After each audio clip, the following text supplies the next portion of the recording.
بعض لوگ حدیث کا نام سن کر پریشان ہو جاتے ہیں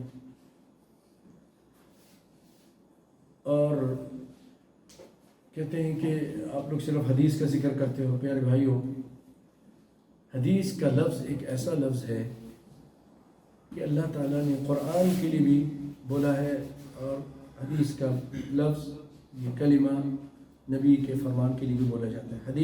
حدیث نبوی، فرمان نبوی، ٹھیک ہے بھائی۔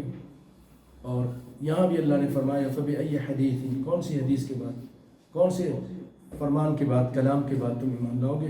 ایک جگہ اللہ نے فرمایا اللہ نزل احسن الحدیث، کہ اللہ تعالیٰ نے سب سے اچھی حدیث اتاری، یعنی قرآن اتارا۔ تو یہ حدیث کا لفظ، اسے چڑھنا نہیں چاہیے۔ بعض لوگ چڑھتے ہیں کہ آپ تو اہل حدیث ہو، بس حدیث کو مانتے ہو۔ نہیں، حدیث کو ماننے والا وہ قرآن کو ماننے والا بھی ہے، حدیث کو ماننے والا بھی۔ ترکت فیکم امرین، میں دو چیزیں چھوڑے جا رہا ہوں تمہارے درمیان، جب تک تم اس کو تھامے رہو گے تم کبھی گمراہ نہیں ہوگے۔ ایک اللہ کی کتاب اور ایک محمد صلی اللہ علیہ وسلم کا فرمان۔